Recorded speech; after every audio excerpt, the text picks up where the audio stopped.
Ua e taifu fo I uta Malo e fua ua maua Le atua ua whawheta I tele Ua sapaya whatua ele Le lau lau sa saa o le whaiva Le soifua le ua matsaina Ua tini pa o le uto Malo tau sala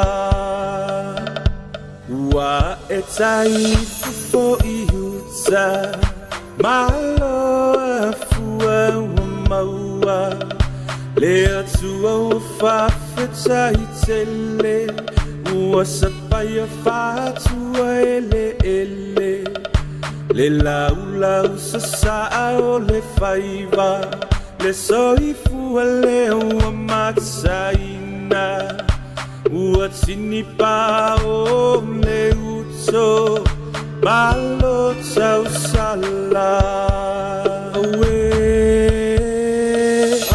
lava me ia te I mahatou yo vae Ai atu ina tsuya o elevina Male malu Awa o oe o le tupu o tupu Le matai sa uoi o mea uma O papa tiso ai le meto tisi I wha amanui anga Malo o le masu Lau mai mo mai sa mo le nei tula le fiafi. Ia I tawhitawhane o le au na nei sunga I whatonu. Ia o le a veia lo leo e whai ma a whionga foi. A wale sasu o le sunga I whai whiau. Ia e mātou te whatulima tuai I le nei tula le fiafi I lau whawhonganga. Ia o le manatu lea ua tātou whailoai. Ona o wha malo atu le taupati. Wha malo le tauasa Samoa. Malo whai le whaiwa. A lea wa e malmanuia. Lea fwoi ua tātou to e whailoa ai. I le nei tūla. Se I o tātou wangawangaia. Na tātou wha soa. I le anga leo le atua. E alaila na upu fulfola. Ia, le au sāre vi, mātou te wha tālo whātu. Lo fatu ia te oile nei tūla le fiafi. Ma lo lava le tau atai. Ia le ngatai leo o nai o tau so atau. O lo whaia pēle whaiva e whautua. A wā fo le whea ngai ai mga luenga. Ai maise I tutonu e kalesia. Ma lo le unsa. O na whawhelo ea tūle pa ia o Samoa o mwhai o mo mailpo kalame. Tupu mtamali. Ia o whailaunga. O tula toa o le au fueluloa le ngalo whalitua matausi sa o ao o sa o manga ai malos ai taina le fuele malosi o le nu malo lava le unsa I tiu te whai ai mai se foi whai walo filima o lo whenga ia I le aso ma le aso ia maota malawa ia o lo o whapea ona mau atu ai le tapu inga a tamam tina mātutua. Whawhitaila o tau tapu inga o lo o so tau au le tua ai maise o tau soifua tului. Whawhitaila o tau tapu inga I le aso ma le aso ai o lo o whaiva pēra tama whanau tiu te whai ai maise whengai ai mga luenga. A wale tau singa o nei o tātou ainga. Whatalo whatu fo I le whanau ia o lo tu ua onga. Ia malole on sai malole tau wivi tutonu whale a onga. Tama mataine ia wha malolos. So soangi a mama dad. Ia a wafo o tō whenga ia I matuanga amene. Ia manatu Samoa o pa ia ole a lolo ia o pa ia mo whaingta ole pole ina ne ila pelo tato o fiafi ona fai lea ma whaale tonu o tātua fiafi. O pa ia, o ta oto, o se ala mo, o ta tia foi, a sei ai mai mana. O ngā uwha pelea, o te whatalo whatu foi, i paanga e masani, vai aso uma, aso ngafua ma aso lulu, ma lole le whatasi mai, ma lole ma futa mai tātou Pōkalame, o lo tātou tutu loina lava le tātou mata upu, o le tusi lea ale mua le tupu, no fua inga tupu. O lona mata upu e luas fu matasi lea o tātou iai, amene. Luas fu matasi mata upu, o le no fua inga mua no fua inga tupu, amene. Whatalo whatu i sunga i whaiwhi au, ale alofa tūnoa o lo mwhai o na mau mai, sunga ia Pastor Ferretti, le su, ia le sunga ia Johnson Ropati, sunga ia Bell, malfatua ia Iva. Ia malo lava fa malosi e ui ia o tau te leo whewava ai ai ma talitala noa. Ia ai talitonu rolo o maua pēr soifua malo roina ia te tau. Ai le ia mataina la tatou Pōkalame. Ia o le atu leo auna nei, a wā fōi se tatou talo. Ia e a matai tatou Pōkalame molo wava molo whaaloalo pasta. O le a tatou te talo. Amen. Mātou te whafo i atu ia te oe le viinga. Ioe. Wa oe lava o le tupu ma le li o li. Oe lava o le mātou te maolo whiolo no fuali. Mātou whaftai ta ma le ne fiafi. Amen. Wa mo watu le ma lama le li. Wa nga i mai fo i le pongsa. Amen. E le o sui ai o e le tua le lei. Mātou iai whatasi le tua le ne fiafi malu ainga. Se mātou atu no pele o Samoa. Mātou whanau no manu i a te oele li. Se o mātou o mai le tua. E watu le taulanga o le whaaftai a te oe. Mo mātou tufa ma whaasoa le tua i lo lava whinangalu pa ia. E tau soi pe ala mātou whai ngā malanga. O te talo ta mali ne fiafi. Leile anga le leo lau fio i lungo o penga te whailangi. Awana iaisi nganga whaalave le tua. O te talo ta maa. Leo le anga i atu lau upu i mauta malawa. Maise le li ie. Totono whalwhai ngā luenga. O i lava le tua e maua mai lo whina ngalo le ne fiafi. Whesosoni ina. Ma wha atoa le nganga pa ia o lau fio. Talo ta maa lo whangia. Le lau nei. Ia whaia lava le mea e te whina ngalo i aita maa. Whamanuia isi o mātou atunu pele o Samoa. A mai ale tua le nei sa vali o le mātou tue a watu le ia te oe o le taulanga o le whaafitai. Wha mangalo i mātou le tua i o mātou si semo mātou whale tonu. Le suafo o le mātou li whaola wala toi le mātou te talo. Amen. Amen. Ia, ia tu whamaro, lau sunga, pasta, pui fo ile langi sa wala tātou watapu mo le tua. No whaftai whai tau sanga. Ia, a whai o iei lau tus pa ia. Ia, o na suela ia lau tus pa ia i tato mata upu. E luas fu maltasi o le mumua no fo inga tupu, pasta. E ise me te fia whai. Whero ai ai le am taina ta Pōkalame. Whaftai atu tato a inga ne fiafi. Ai fo iwa pale mai tato Pōkalame. Ia, whamanui atu le tua e tusa alo whaafonga le fionga le tua ne fiafi. Amen. Ia, o le aso ngafua pasta. Lea sa tatala noa i le mta upu luas fulu. Amen. E ira le mea na e au mai a, o le mangaia i ala ta tilitilo e pasta. O le taimi lea na tau ai atunu ia nu ese. Ai ngofo ka vika. Amen. E pei ole nofo le ata vita.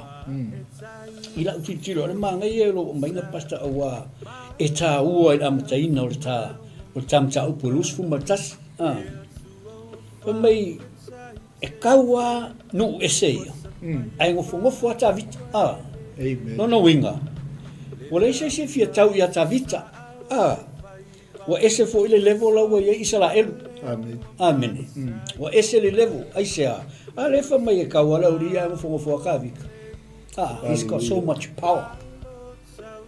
Ai ua vela no le a tavita. Pe ua iaise mea ua oso ia tavita.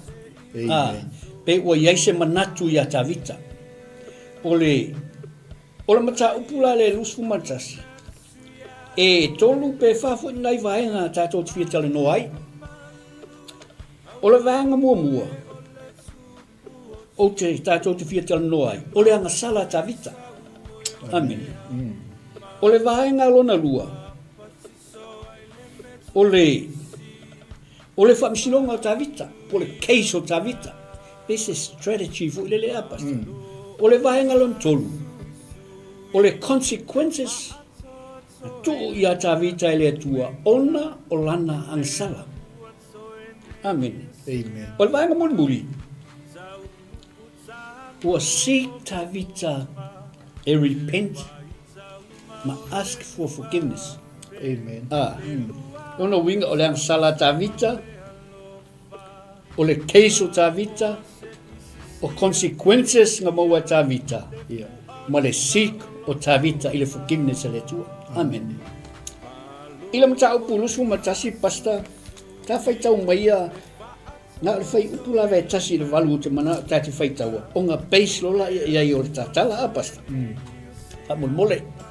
Ila mata upu lusu matasi fai upu mua se fa pau mai le fai upu e valu. Ia ona tatou tatal no aila ia le amataina leo le amsala. Ia tatou faitau fatasi ua tulai mai sa tani ia Israel. Wa ia faoso ia tavita ia faitauina Israel. Ona fai atu ai leo tavita ia i apo mali i lenu. Ina o ia ma faitau Israel e afua i Persepa e o atu i tanu. Ma au mai ia te au le faitau a fai o ila tou. Ia o iloa. Ua fai mai o apo ia fao popoina e le lii ilona nuu e tusa ma ila tou ia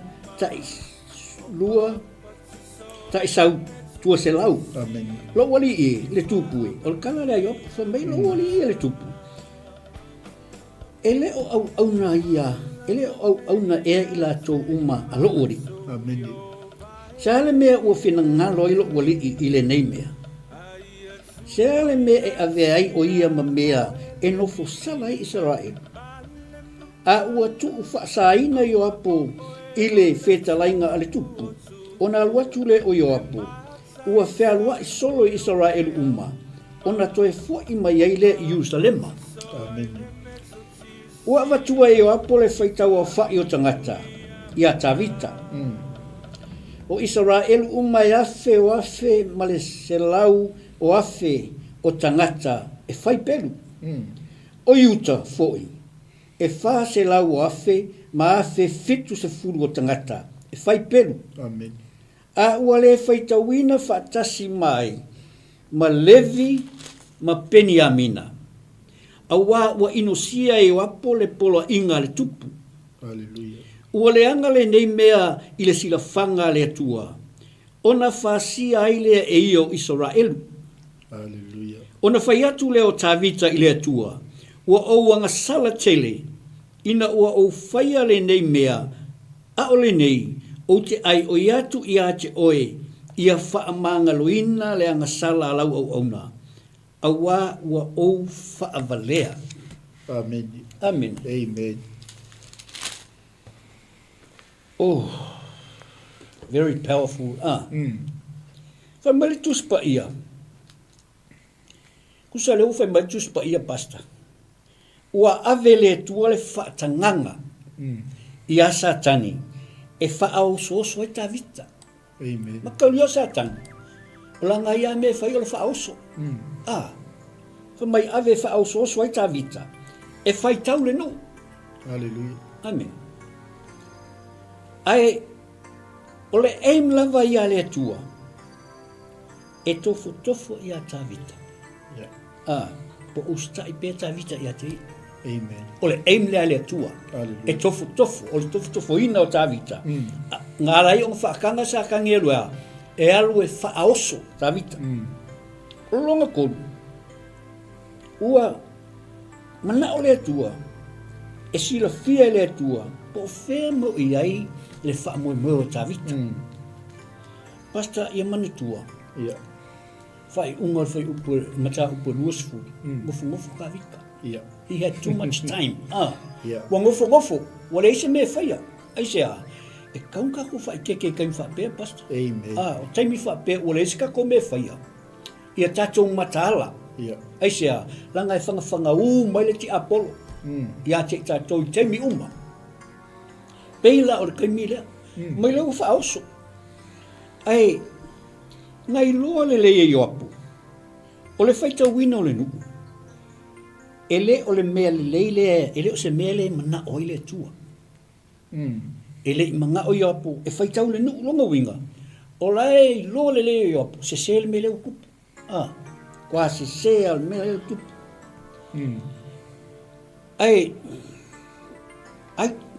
Pastor, I think it was not the counting. Lenga le fia i le tua. I don't think it was the counting le fia i le tua. Ai o le motive nga whai e ta vita le mele.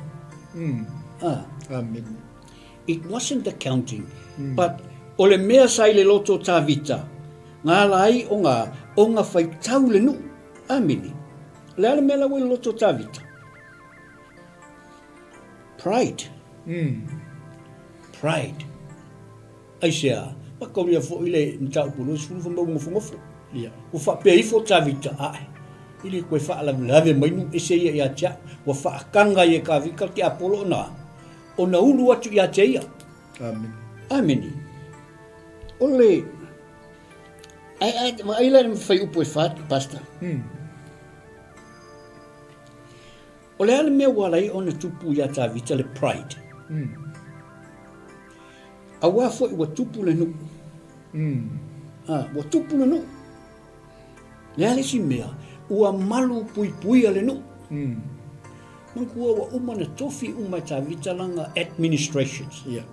Wa umana fatulanga ta vital administrations.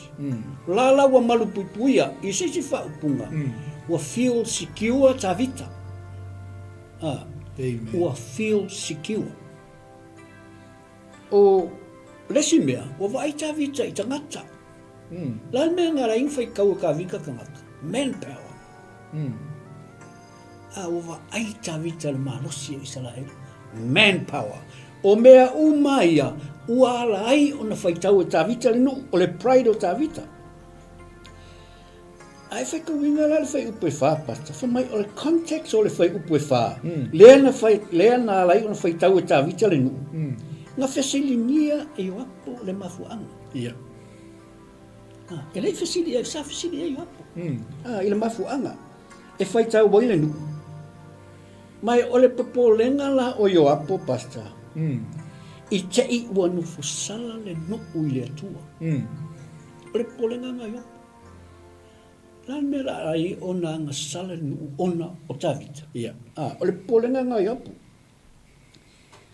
Ai tiptilo nei i le verse 3, pasta. Nga kau mawhai ai apo e tau i a tavita. O le whao popoina o le nuu. O le atua e whaia. I ele.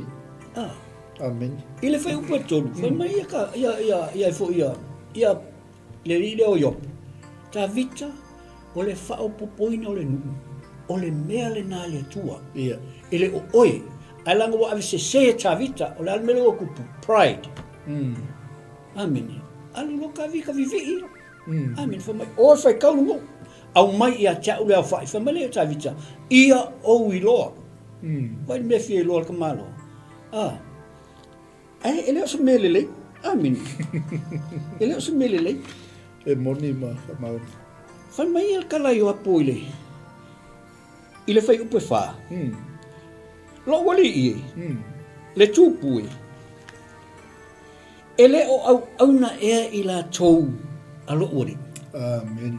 O le kalango i apo i a ta vita. Yeah. Whai mai o apo. Lo wali I.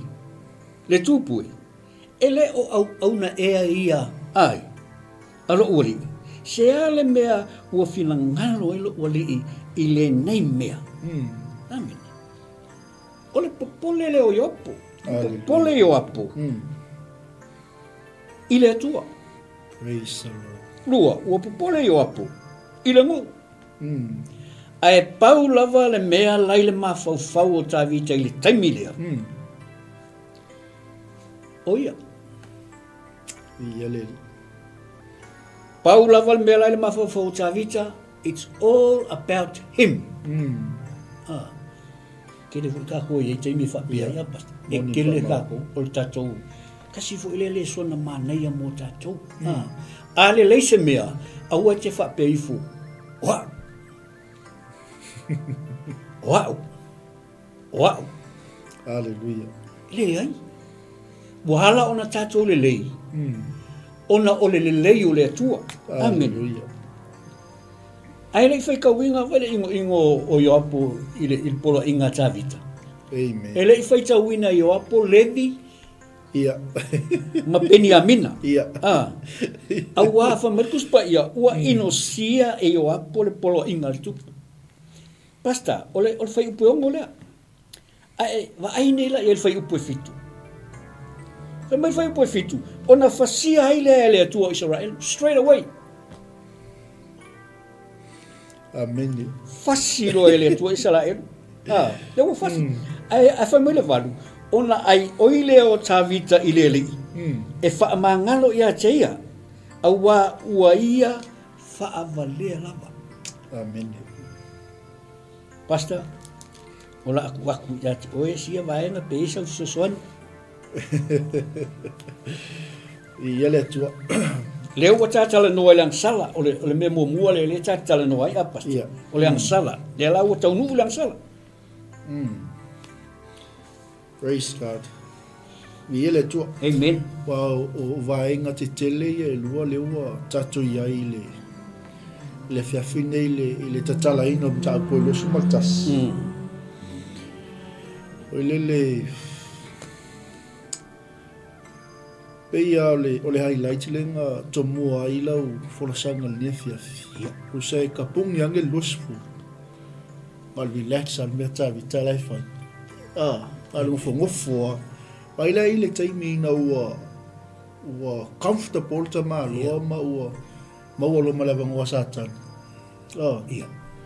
Fa penga umale atal sa valinga le tatu te ia. Amen. Ole kaimi ai ke ngofo. Ia ole kaimi voinga sa ilia tua ilti apolo se fai toto amatala. Ai makala I folona losu matas. Ai fai mai. Ua tu lai mai satan ia Israel. Amen. Ua ia faoso ia tavita. Ia fai tauina Israel. Sau asa kangi sau misi mai le au kau. Le nga fa ko ila loinga ia Suria ma Amoni ma sopa. Ia. Sau asa ka kala le sanga me fa ia. Ole tupu. Amen. Amen. Al mana ia fa pertan ia walanga o vaenga te tele ia lu ol fa upule ta senga le valu le sa folosia fu nefia. Ole fa tawino lu. Ma le fa masinong o le sala le atavita. Amen. Ele fa pertania Satan rose up against Israel and caused ole fa pertania na le ia. Amen.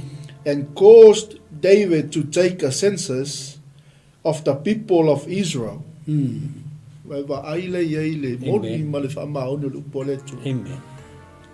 Nga o ngale tawina tavitol tawa. Masalo ai fo inga o vale ngu wai ngal go inga wo. Too much wine pass. Ave me wa tu la I mai satania Israel. Wa ye fa oso ya tavita. Ia fai tawina Israel. Me le fai pu elua. Straight away, le ma se taimi nga ngofo I la rolta malo ma fau po se mea mai le atua po o le fina ngalo le atua mo le nu. Amen. The Bible says, so David said to Joab and the commanders of the army, take a census of all the people of Israel Amen. from Bathsheba in the south, to Dan in the north, and bring me a report, so I may know how many there are. Woke iskamo yop. Amen. I discern le yop. Yeah. Le mele o tupu. Fe mai lola i o le tupu. Me ta vite e yop. Yopu. Ma li o le nu. Ina o ia o tau. Ina fai tau Israel. E a fua I persepa. E o atu I tanu.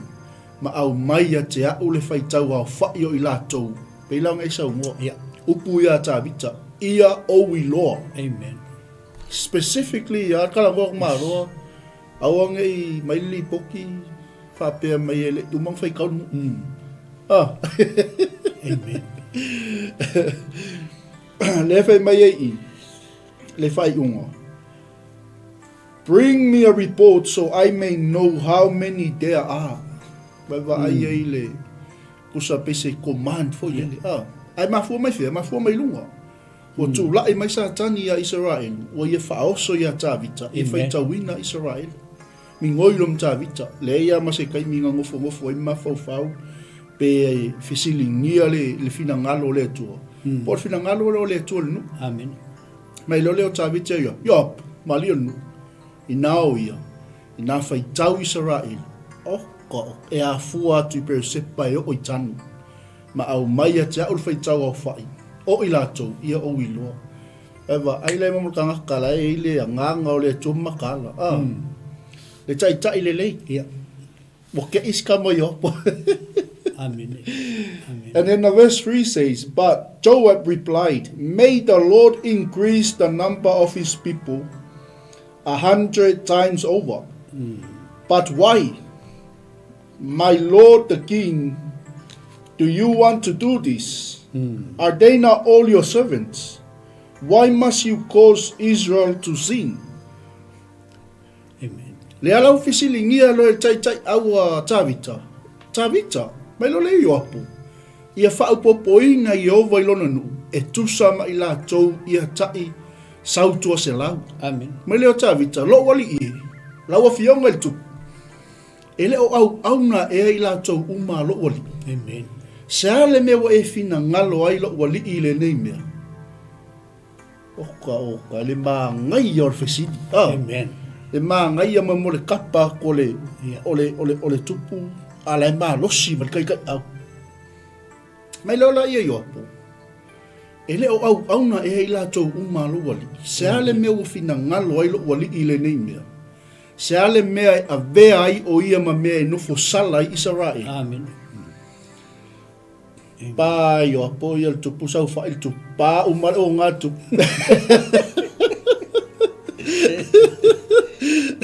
pa ke alo ngatu Amen. Amen. Kol ma ngai yo fa pertania Yeah. sau lo lai fa po fa le ngai sau no I pastor. But the king insisted that they take the census, so Joab traveled throughout all Israel to count the people. Then he returned to Jerusalem. Eva ai le mele watu.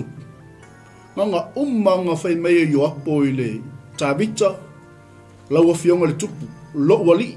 Amen. Ia fa popoina yo vai lona nu. E tusa mai la tau ia tai sautua se lau. Mai le yo apo. E le au na e la tau uma lo wali. Se ale me o fina ngalo ai lo wali ile nei mea. Yeah. Uso le fea kavi kai fai kaunga mai yo apo. O se fina ngalo na le tua mole nu lawa fionga le tupu. Amen. Se ale me a vea I o ia ma mea no fo sala I Israel. Ma le su ang lo su mata swe mai watu lai mai sa tani ia Israel. E fa sa ngatau ia Israel. Sa lo le fai upo fa le sa fai tawina. But the king insisted that they take the census. So Joab traveled throughout all Israel to count the people. Then he returned to Jerusalem. Mai lo le fai upo fa. A ua tuu whaia ina yo apo. I le wheta lainga tu. O nā luato I leo yo apo. Ua whērua I solo Israel uma. O nā toi fōi mai I lea Jerusalema. O le makua. Pastor. Ia, sa ngola suma. Nga ma uso kwa ilme. fai mai tu spa ia. Whēlua I solo I apo I Israel. Na fai kaua I apo tangata. Wa lai au I apo ma le disappointment. Iyo. Fai mai lai au tu spa ia. Wa whēlua I solo I Israel. Ia ele o kau mai angaru I apo fai tau. Ai. Malese mea, o I apo. Nga o I apo ai loa o mai numero. Ia. Amen. Hallelujah. Nga foi o ia le tsa I le au. Kei loa fol ke min kau wai ma. Na sulia. O I apo I loa o mai numero. Ai fa mai kuspa ia. Whēlua loa I solo ai apo Israel. Kua saurola ia mai lea. Le numero. Ia patama o lo. Sorry. Wa mana ia tele li lau. Le mele wa e au mai I vainga le. Kusa ngala kwa yo apo. Langal tala le tu spa ia. Mai ua tu faya ina yo apo. Ile feta lainga tupu. But the king insisted that they take the census. So Joab traveled throughout all Israel to count the people. Then he returned to Jerusalem. Ese la man fa Samoa. Ele fa pe lau se fa pe tania pe sa o fo fa Samoa pe si. But ole wing ol fa so mana ia tele tatala fo I manatu ma finangalo tatu ai. Langal tala le tu spa ia fa Samoa. O ferwa I solo I Israel uma le tamalo nga ko fo I mai. Abakulo malipo. Melo le foi po lima. Mana ia tele vaenga dia. My and reported the number of people to David. There were ole foi numero le 1,100 warriors in all Israel who could handle sword and 470,000 in Judah. Kai pule lima. Mai la ia wa tua I apo le fai tau o fai o tangata ia tawita. O Israel uma e afe ma se lau afe. O tangata e fai pelu.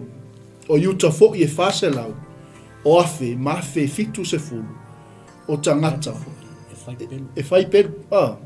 Ole mai le fai pe ono. But Joab did not include the tribes of Levi and Benjamin in the census because he was so distressed. Eila tribes ele fai tauina. O nga mo kwa le fi aska mo yo. Family tu Samoa family. Wa inusia. Wa ingo ile polo inga. Amen. Amen. Milaya, but Joab did not include the tribes of Levi and Benjamin in the census because he was so distressed at what the king had made him do. E pule onu, aua le faita wina fa tasi mai la tau o levi ma Peniamina. Aua wa inosia yo apo. Le polo a N.Tupu. Amen. Saulo le ila fai upu mule o le fitu mo le valu. Ia lau sau elo I le angasala. Amen. Po le wha masinonga I le angasala le tupu. Me le fai po e fitu. God was very displeased with the census. E le fia le tu el fai tawino nu. Amen. And he punished Israel for it. Then David said to God, I have sinned greatly by taking this census. Please forgive my guilt for doing this foolish thing. Amen. Pai mai lo la I o le fionga le tua. Ua leanga le nei mea I le silafanga le tua. O na fasia I le e ia o Israel. Ni fai atu le o tā vita I le tua ua ouanga sala. Ina ua o whaia o le nei mea. A o le nei o te ai o yatu ia te oi. I e wha mangalo ina le anga sala lau au auna. A wau o wha valea lava. Amen. Ja, lau sunga I le tai o le tātou kalame. Ngai ai o le mea ngā pasta. Le whai upu le walu le wa e. Whai mai tā vita. A wā ua o wha valea lava. Sa kau fa peta la tavitas. Awa o fa vale ala. Fa fefea ngā lue whailinga mea for a start. Ele o songa ngu. Amen. Ele kau foi kau ai. E tavita le nu. It's not his people. O le nu o le tua. Yeah. O le ngu o le kua. Kasi ale mea ua lai o le whai e tavita o le pride. Yeah. Ile mai lava fai upu mumu ile valu pasta. Na mafua o mai me ongola o le pride. Yeah. Amen. That's the end result of it. O le pride o tavita. Ua ngalo ia tavita le tua ona o le a. Onga o le circumstance lewa ia tavita. Yeah. Ua ngalo ia tavita le tua onga o le a. Onga o le tūlanga lewa ia tavita. Amen. Mangkua ka koe fo ia me fo le wa umanga coffee administration sa tavita. Yeah. Ma ngai. Yeah. Amen. Ele o se mea leanga, ma ngai ai se langa o me tau fai pe manga o se malo malos. Yeah. Amen. Ai o le la wa o ma ka vika fai kau. That's a sin i le tua. Langa ele o se ngu o ka vika. O le nu o le tua. Fa mai ele tua. My people. Ela vea i matavita. Ela vea i makavika al kalala le kua. They are my people. Amen. O ala circumstances ia wea tavita. Fa mai ka vika. Se wa kupu ngu. Amen. O nga oa. I ele tua. Lua. O malu pui pui ala ngu. O nga oa. O mea umai e kupu kasi e o le wala. Fa mai ia. Fa mai ia i tavita. Ua malosi fo le ngu. O nga oa. Straight away ia fa mai ka vika ia i apu. Fai tau le ngu. Amen. Fai tau le ngu. Ai sea. Langa o mea ia wo ia tavita. Praise God. O le lea la, o ka ho i le case le la fai tavita. Yeah.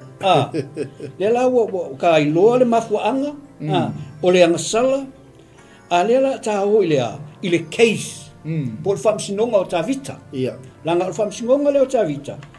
O le maa ngai ia, ai sea, langa i kele me ia tutupu mai ai ea o oina i foi i tatou. Fa mai fai poi wa pasta. Fa mai le tua le tangata wa ai a tavita. Ngaka le mo ya kato. Fa mai wa ai kato.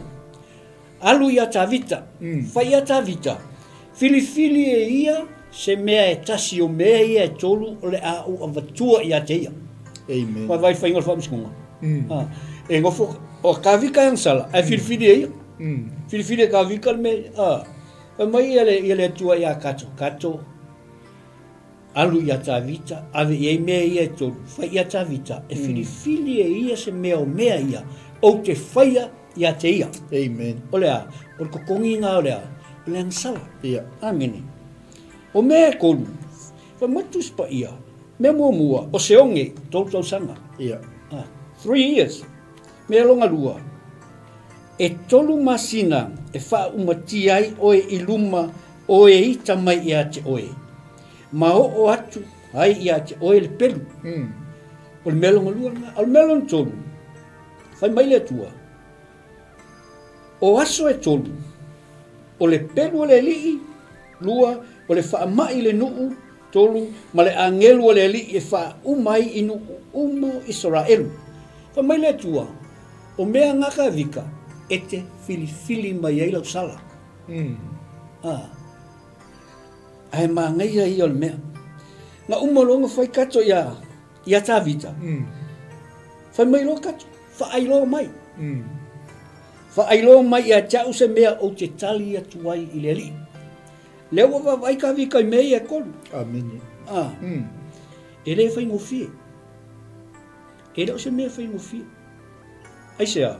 Langa se vai tolu tau sanga ia fai ngai onga oi onga kavika. Tolu masina e fa umati ai oi luma oi ita mai ati oi. Me muli po o aso e tolu o le pelu o le li ia te oi o le fa mai i le nuu ma le angelu o le li e fa umai nu umalavo Israel. Amen. Amen. Ai o ku lo il fai po suma ko pasta. O le vai ngale o fa msingo. Yeah. Ona whai atu leo tavita, ua tele lo u whememe ai. Amen. O le nei, ia pa u atu au i le au le li, aua ua matua tele lo na lofa muti muti vale, ai aua le pa u au i lima o tangata. Amen. O le ala ua pike ka vika le melong kolu. Ai se ala ua pike ka vika. O la e malama le leia ta vita. O le alofa o le tua. E makua ke le lawa. Ma e muti vale. Hallelujah. La me le tau mai i. A oki a o le tua. It's good. So, la le si, o le winga le mea. Kusa lawa tu e le tua lona tangata. E ta vita lona tangata i a o le tua. A whamika vika. A kongai. E se kaimi e koe alofa mai e le atua i a tia. Anga refa mai o le atua muti vale. A kako vavaila i le whamsingonga leo ta vita pasta. Na whai ala vai ta vita le whai unga o longa case. Kusa ua whai a ta vita aisea. Awa o ia lava na whai ala whai unga e whai tau le nu. E leo le nu. E leo le nu. Le ua whai lava e ta vita le whai unga e whai tau le nu. Le foi ua whai e ka vika le whai unga mō ia. Amene. O le result la o le case. E pa u watu au i le au le tua. Awa ua matua tele lava lona alofa muti vale. Amen. Inga ua tukula e le tua le filifilinga i a ta vita mo le whai unga. Nga filifili e ta vita ia pa u o ia i au le atua awa ua matua tele lona alofa muti vale. E le mele ta umai i au ngā mō tātou pasta. Pese le songa fo ile le mō tātou. Le ua sala mō tā vita. Ua whai e tā vita le whai unga. E tuu lona ola i a au le atua. Amen. O le whai unga ngā kawika. Ia tuu lona ola i a au le atua. Le ala ua umar case. Le ua lau le sentence. O le sentence e a uia i au le tua. Amen. O le sentence ngā kawika. Le ala ua umar case. Ai kakare o aku i chorus i consequences pasta. E isa usosoangi i rea vaenga pasta i case leo. Amen. La fai upo e fia le ngata i tau. O le iwa le la alu le i le suma tolu. I suma tolua. Ma nei ai o le vaenga lea. Iwa suma tolu. Ono o le whetalai mai o le atua, le whetalai mai o le li o Iova. O le fo e whaitau atu. E mauwhale loto no le tūlanga fo i le o le whaiwai o le alofi lima o se sei. E o fo le tupu, se se tupu, angasala tupu, angasala tangata uma. E o le antato whaitau atu i whai poe fituleanga i le vana. Whai mai ua matua i le fia le atua. Ua le anga le nei mea le sila whanga le atua. Ona whasia ai lea e ia o Israel. Ma whai atu iata, ma whapele o tā vita, wa i loa e tā vita. Wa i loa e tā vita, wa whasia e le atua o le nu. Ma i leo tā vita, wa oanga sala. Se mai mo ganga kai lolong se se. Amen. Ma wha maua lalo. Kai peila melo o kongwa iale. Le whasoa fo le nefiafi. Ina wo whaia o le nei mea. Au te ai o yatu ia te oi, ia wha mangaloina le anga sala lau o onu. Amen. Au wau o o wha avalea lau. Amen. Pelea le, o wha peretania, i waenga lea iwa suma tolu leo tai ai. Then the Lord, nga aonga wha maua lalo a tā vita, ni ngoilo ma lea tua. Amen. Ele iai ase kaimi. O le whapenga umale hata o le soifuanga le tātou te iai. Ele whaatali le atua se i. Au wale mea lai fia se sila mai le atua ua e tau tino. Amen. Ua si i atu lo wa au mai whapea i o a ua le tangatanga sa. Ua i loa e tā vita. O le anga mea uma le silafanga le atua. Wai loa e tawita, wa fasia le ono nga ia. Mai lola ia. Then the Lord spoke to David's Zia. Yeah. E kofu maka kom tatou tangata 𝚑𝗚𝗓𝗓𝗓. Amen. On kako sese. E whetalai le atua le angelo. E whetalai se perfecta. Pe whetalai le stangata. E la koe wheaku ia ke o e lau mea ngai whai. Yeah. Amen. Then the Lord spoke to David seer, this was the message.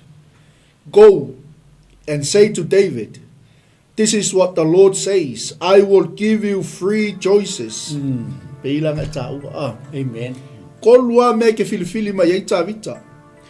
Choose one of these punishments and I will inflict. Amen. And I will inflict it on you.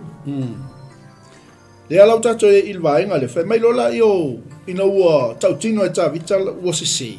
Peo le whai mai whai upule walu i tautino ngal tamaloa. Please forgive my guilt for doing this foolish thing. Amen. Pero ua whetalai mai o wa ia kato. Le tangata wa aia tawita. I nā luia ma whai atu ia tawita. Ia whape atu o lo whaapeo na whetalai mai o iowa. Amen. O mea e tolu o tu inatu i ate oi. Filfili oi se mea tas. E koru mea ai kas. Amen. Kasil mea ke filfili ta. Ai leima se mea o mea ia foi lele o se mea mwhainga alo mai. E tolu mea. Al punishment. E ke filfili mai. Whai mai lola i o kato. Ino o whetalai i ova i a kato. Lo whapean whetalai mai i ova. O mea tolu o tu inatu ai ate oi. Filifili ia oi se me tasi o ia mea. Ina ia o whaia i ate oi. Amen. Ia laua. It was full. Amen. Go and say to David, this is what the Lord says. I will give you 3 choices. Choose one of these punishments and I will inflict it on you. So Gad came to David and said, these are the choices the Lord has given you. You may choose 3 years of famine. 3 months of destruction by the sword of your enemies, or 3 days of severe plague, as the angel of the Lord brings devastation throughout the land of Israel. Decide what answer I should give the Lord who sent me. Amen. I'm in a desperate situation. David replied to Gad, but let me fall into the hands of the Lord. For his mercy is very great. Do not let me fall into the human hands. Fai mai lo leo tawita. Mai lo lai o kato ia tawita i fai pasumaltas. O whape atu ia tawita. O lo whape ona whetalai mai o le atua tawita. O lea filifili oi. Po se onge tolu tau sanga. Po masina e tolu e whao mati ai oi luma o e tamai. Ma o atua ia te oe le pelu a e o whai oe mo la tau fili. Po aso e tolu o le pelu e iova, o le wha mai le nuu. Ma le a ngelu e iova, e wha umai nu uma o Israel. Amen. Aleluia. Mai la ia o kato. O le nei se e sila fia se upu o te fo i mau i lena a wina mai a. E kaunga e kari me kavi. Mafau. Mai se me tas. Ia koe ni mau mingu kei koe. Amen. Amen. Mai lola i o tā vita ia kato. Se o lau pule lea. Bo i loa. Ua bo au fe me mea. Ua u le i loa po le ala. Mea la whai au le nei kato. Ia pa u atu i le a ao i ova. A wau matua tele lo nā lofa muti vali. Ai au ale pa u i 5 o tangata. Amen. Sorry. Ola au sungal tai. Ola asa o ala le punishment lenga fili ta vit pol mea o matua i lo loto le salamo o ta vit i vainga malenga falo. Ole o punishment e kolua pasta. Kana ka keiloa le tala ta vita. Fa mai ka vika. Ole pelu ole ri fa mai ia ta vita. Kuua. o te whai atu lea ia tawita, ua tele lo whememea, ai whamekawika. Ia pa ua tua au ile a au o lea lii, au wā ua matua tele lo na lofa muti vale. David is very smart. Poko kele kawika. Ole, as a man, e tusa lo na loto mo le tua. Pa mai e tusa. E role le e tawita. God is merciful. Pa mai kawi, le kau kala ia kawi, ka fa mai, awa, ua matua tele lo na lofa muti vale. Hallelujah. David knows he's going to repent. And when he repents, e iai le lofa po le mesi o le atua. Ai, o le isi vaenga pasta. E le manga o atavita, waikanga kai e sere mama loko fo i. E le manga o atavita e oti lima o iskangata. Oki ka vika, e manga o ka vika. E oti a ao o lona atua. Amen. O le mea nga whaalonga ka ika whapea. E siri e lai. Siri e lai a wokia o te oti. Le alu ka vika whapea. O nga promise mai le atua ia tia. Ole nofo inga o atali leo sol monga. E o le whaavavau. Amen. Makau lia lau maku sol monga. Makanga, maku sol monga. Ia, o le mea fo inga whapea ta vita. E au ala nofo inga. O le ale winga o le mea, longa winga. Nga mkua akari kongu aka vika lia kua. A o whaale kongu ka vika. Ua le matapoto. Ua ngufu ia whapea, mama whau whapea, ai le ai seisi me whai. No inga. A kele lo kako kai mita tau tenu funufu ai. E le ngā ioi te tau fo ile mawhau apas. E wanda le mawhau tangata. E wherua ruai. E iei kai me wherua e iei tau mea i le tau mwhai. Amene. Ale ka umai a voltus pa ia mea tawita. Na whai. Rono winga. Lea wa umanga whai wha msingonga ka vika. Wa whiriwhiri a tawita ia lona whai unga. Amen. Hallelujah. O wa avele koe a ka vika e piki. Amu ia vo ia wha msingonga you juice. E whiriwhiri nga ka lea nga sala me whai. Me o ia te ia. Amene. Ole whai unga nga le keise tawita. Le wa uma u whai a ka vika whai unga lang keise. Aise a. Awa whai oia lavanga whai al whai unga whai taurina. Amene. Ole result la. Wa ku e ka vika e au wai. Ole atua. Ai. Ole manga ia iol mele pasta sfulu lima. Le sfulu wha. Fo mai. Ona mai ai lea o le wha mai. Onga o mai ai lea o le wha mai. Ile no. Straight away le whai upo suma le wha. Fo mai onga o mai loa lea o le wha mai le no. Ai o aku suma lima wha mai suma lima. Ua awina mai fo'i e le atua le angelu i Jerusalema. E wha uma tia ai. Ai whai mai. O kaiminga o mai e le atua le angelu mai Jerusalema. E wha uma tia ai. O laia sila i ai le atua i le mea le angelu le whai. Le angelu le ngā winga mai le atua. O mai a sila mai o ia. A o wha uma tia tangata. Hoi lai al whai upule sulima, ona salamo ai lea oia. Lea leo winga salamo. O le salamo o tangata lo winga ngaka wang sala. O le fisiri, nganga sala lea tu.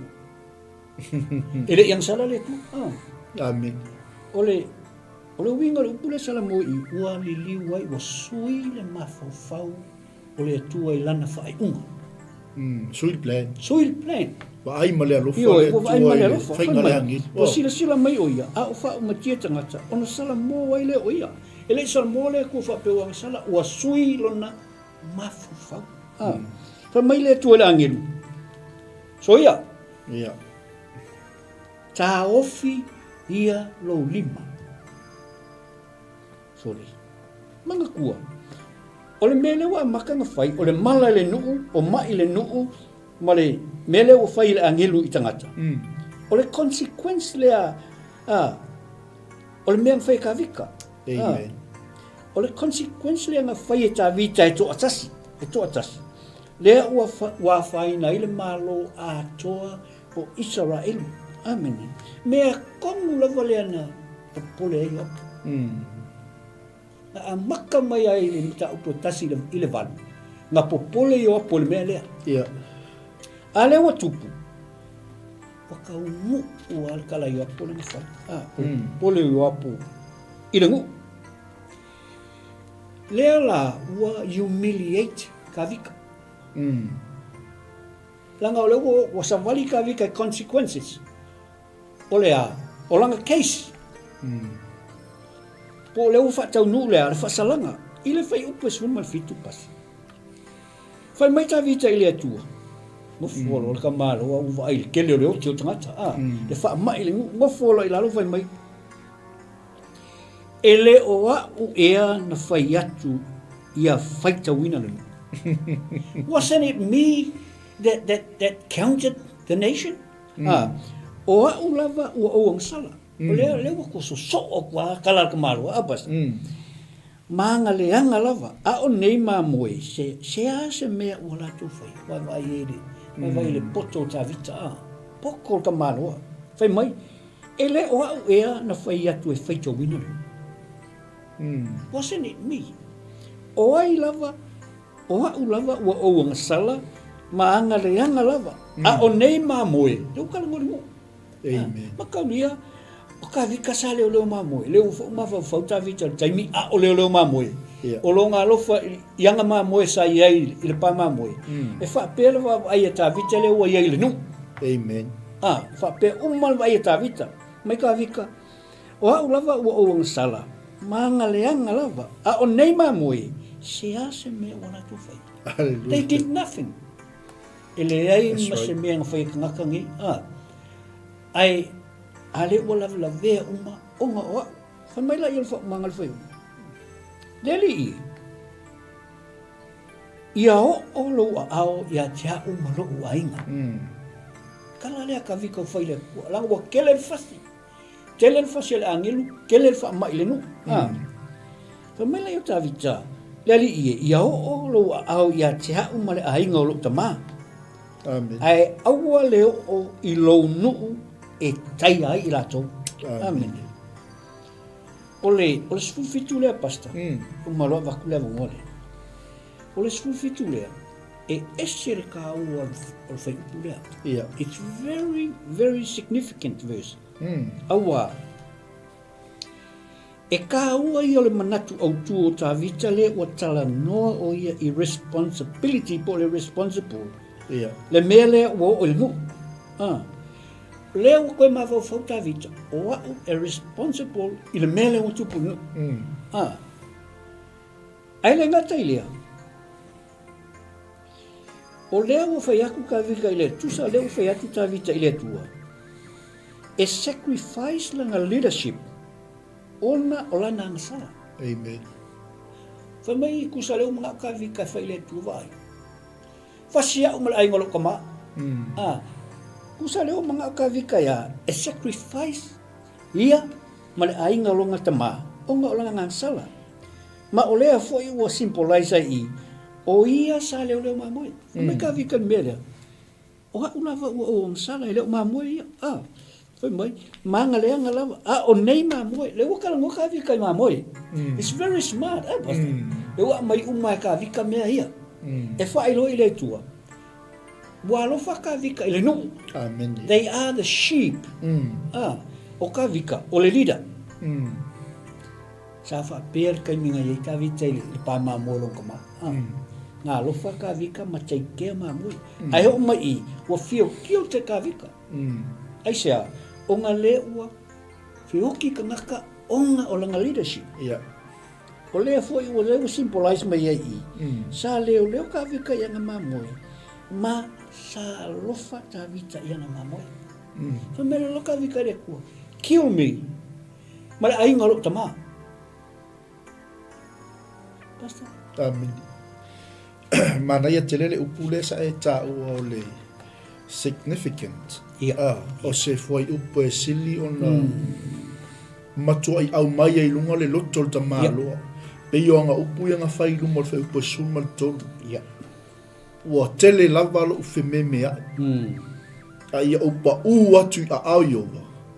A wau matua tele lo na lufa muti wale. A wana ipa ua I lima o tangata. Amen, Pastor. Sei koe kausu so o kulai ole. O ka o le fe upule sumal fitu. Langa matua I a afia lo uloto ile upule sa mentioning all significant. Melhor fe pa sumal fa. Pe ona I fa so. Usole ole koe ka vaku sa fa upopula titi. O ngo upu ia tamalo. Ua tele lava lo fe memea. A ia ua, a ia upa atu a ao lo wali. Melhor tavita. Aisea, le anga o le alofa muti vale o lo wali. O lo muri mai be atia. Ai awana I pa ua ulima o tangata. Mele o le fepa sumalfa. So the Lord sent a plague upon Israel and 700,000 people died as a result. Amen. Dewa. E le fili ta vita I me tolunga o mai. Kasi le mea nga saul le angelu. Sau ya kato ya umai ya ta vita. A me tavita o ke le kalia a ia upa ui a aholo wali. Amen. Mai lole fai po sumarfa ona tuuina mai le Iova fa ma ia Israel. Ua oti ai tangata o Israel e fitu se fulu afi. Peilanga isa umoa. O le anga sala tangata e totas. A le ua fango koi malemu. Amen. Onga lea. Onga ole. O le anga sala tamaro. Ma ai fwin melenga isa umoa iei. Uso lo fe me sa o ka vi ka le tua e pa ua sa mala I lunga le ulor fao. Amen. E le fa pe fa ia ulang sala le fa no I malinu. Amen. Ma nga ia la o fa pole suma lima pe nga sa no pastor. And God sent an angel to destroy Jerusalem. But just as the angel was preparing to destroy it, the Lord relented and said to the deaf angel, "Stop. That is enough." At that moment, the angel of the Lord was standing by the threshing floor of Araunah, the Jebusite. Ma ngai fa mnato le fionga le atu mo tato le fefin nei. O le fola sa sai tu. Amen. Mai la io le atu. Ino wo sila tu le tu no wo ia a wina tu le angelu Jerusalem mai fa umatia. Mai wasila tu Yehova au fa umatia e ia o tangata o lono. O na ia sala mo ailea. O no le malaia ua ia fetalaia to ile angelu e fa uma ile nu. Mai lole o Yehova ile angelu. Inaso ia. Amen. Ta ofi o lo lima. Ang fai fetalaia to le to kulo ma angelu. Right there. Iyo. Pela e monele fa sole fa fini ele a inga sala mo malang sala. That's right. Ale manino le fionga le tu. Amen. Matua I manino ona ia sala mo ailea. Ona le malaia. A ua fetalai atu ile angelu o le fa uma ile nu. Ina so ia tau fio lo lima. E vai le e ia mase a inga sala mo mase ansala. Ia koe whaafingo fiele whaasoa al whiwhea. O sweet plan a lea tu, o wa ai atu lea tu ma lea lofa ilona nu. O na ia sala mo ai lea. Lea ngonga iang au inga lea ngilu e whaumtia nu. O na o lea sala tangata I totas. Mai ua tu ai lea ngelu e Yehova I le mea soli ai saito a runa le sa ipusei. Mai lo le whai pasuma le onu. David looked up and saw the angel of the Lord standing between heaven and earth, with his sword drawn, reaching out over Jerusalem. Amen. So David and the leaders of Israel put on burlap to show their deep distress and fell face down on the ground. Yep. Beva ai ele ma ngai mo tangata nga ke lolanga se sei. Salamo tangi atu ile tua yo pa u atu yo ka awa ile olima tangata. Amen. Fe mai wa tepa e tavita. Wa ia I lo atu le angi. O lo tu ile va la langi malanga. Wa ia ilo na lima lana pelu wa sei. Usa imagine o le angeru le kule wala langi mala langi ala o se i mai langa peru. O wha aloa loa i lunga o Jerusalema. O na wha pa ufa o ele o tāwita. Mali. Ma toe ina mali. Wa o ofu le i e talatala. Amen. Amen. Amen. Ka ho o me le ala sa u. Singa ka mai pa ia langa le ngai ka ua le upu lea. Verse 17 is very, very, very significant. Amen. Verse 17 says, and David said to God, I am the one who called for the census. Lea tua o au na whaitawina lu. Amen. O au e ona sa vali, nga ave ya yopo, a wal whaitawina lu. Mai leo tāwita. I am the one who called for the census. I am the one who has sinned and done wrong. But these people are as innocent and sheep. What have they done? O Lord my God, let your anger fall against me and my family. Amen. But do not destroy your people. Amen. Mai leo le whai poe e sful malfitu. Le tua Amen. ele o au e na whai atu ia whai tawina lu. Amen. O au lava wa uang sala. Maanga leanga lava. Amen. Amen. A o nei mamoi se ase me wala tau whaia. Me leo tā vita, lo wali i o vai, lo watua. O te ai o yatu i ate oe, ia o lo a ao ia te au male a ingo lo tama. Ai awa leo o le nu, e taia i lato. Amen.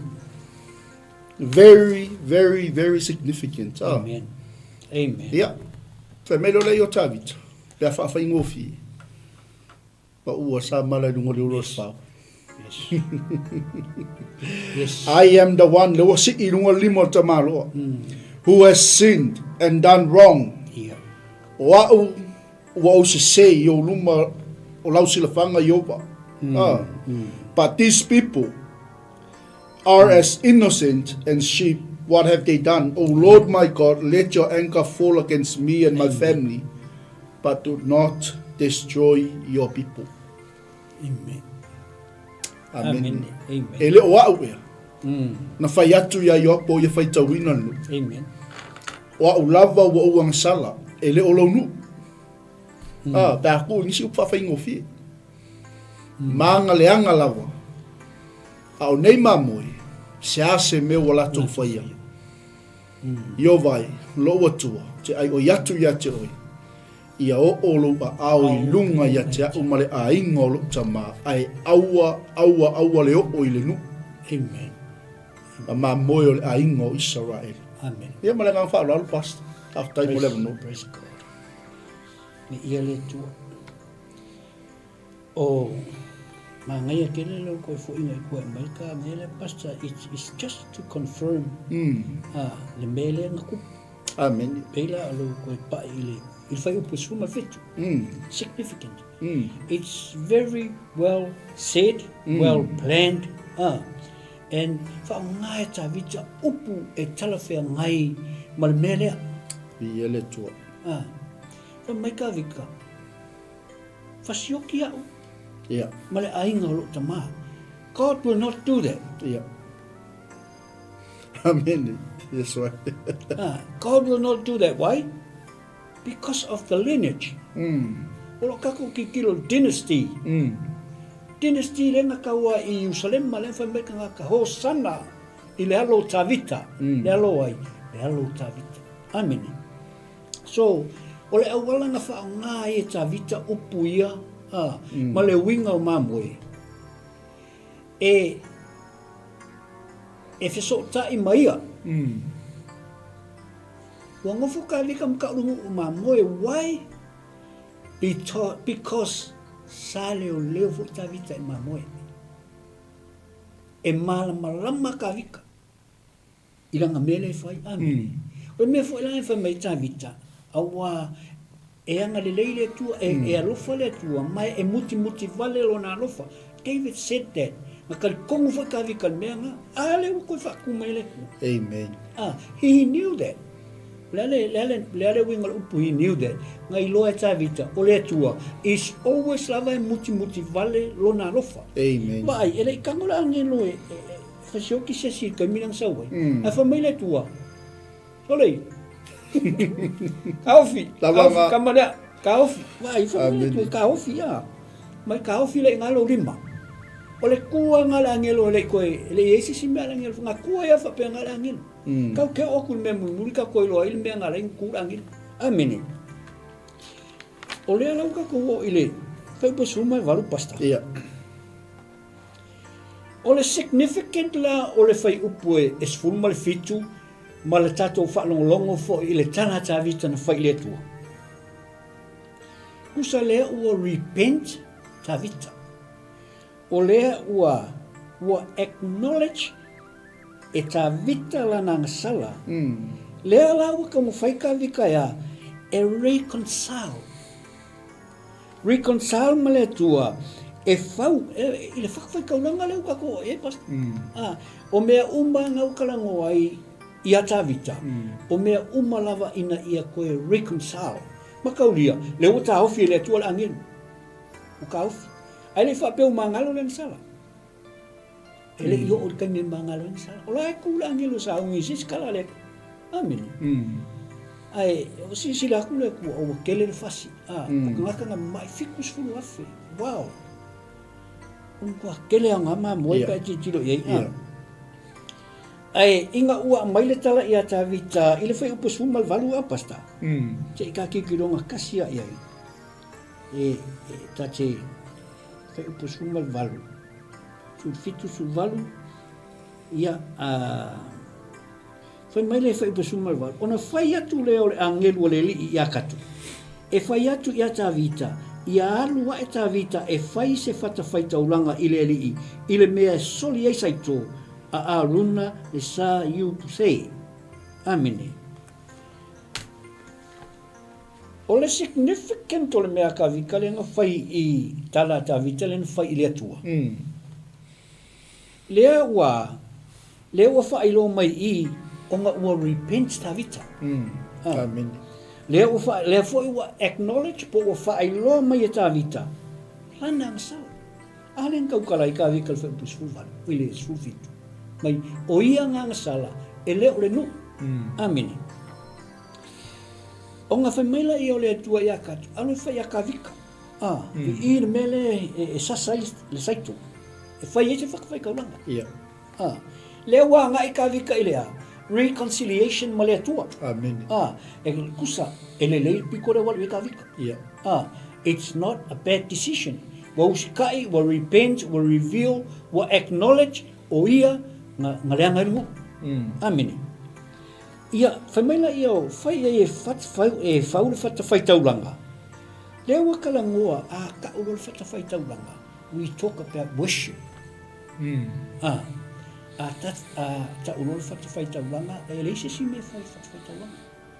It's worshiping.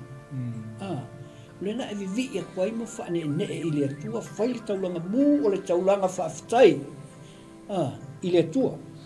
Ua la aka vika kusa le wala ata vita iluma e koe restore le la intimacy relationship mo le tua. Makauria sa moku le relationship le ata vita mo le tua aisea pride. Amen. Ua wha mawalunga ta vita ia te ia. Wha mawalunga i mea ua ia maua, ua wha mawalunga i le malosi ma le pawa. Awa ngalo ia ta vita le tua. Ele i lava mea ia ta vita, e tau wheli to sao le tua. It was not enough. Lea lau whailo e le tua, ka vika. This is what I'll do, filfili mai. Kula oi mea ngai kon. Ale lau kango whailo atu ia te oi. Lea lau ka mo whai ta vita. E koe restore le intimacy va valalata. Intimacy relationship mai ma le tua. Lea lawa makang mawhangwhangka vika aisea, because of what Kato said. Amen. Lea wa makang mawhangwhangka vika. Samoa, o se le songa fo le mo tato, ia vave ona e alu i o tunu vai pe aise se. Repent. seek forgiveness. Amen. Lewa so e kawika. Lewa seek tavita. E te loa ia na upu, i le whai upu sumal fitu. They are very, very precious words. To David, a precious upu yang kau kalai fitu. Ai sea, his life is on the line. Amen. Ole olo tavita lai nunga le lainga. And remember, lai loe kawika. His life, lauai a ole tua. Whatever happens, e o umai leoki. But David knows something that we don't. Le lau whai ei, o le songa whai ngā mo tātou pasta. E ka ua ia. A wha le tonu tātou sa walinga sa moa. Po lau sa walinga, malau sa walinga. You still have a choice. Amen. You have a chance. I le wha pēla e pa u lalo o ngā e ngofo ai. Get up. Yeah. Go for it. Whai le tua wa isi se. It's very simple. E se me whainka. A e ngā o tang ngata lava ua, wa maua le while mule maroto. Wa e le maua while mule. E ke anua ia whapenga, tātou e whapena. Amene. Kako se, aua i ke kilu. Just get up. E whako ese i le tua. Seek. Anga whamangianga. Amen. You still have a chance. Amen. E iai lava le opportunity ia te oe mau. Pe a e wha le tonu lau sa walinga wha le nganga.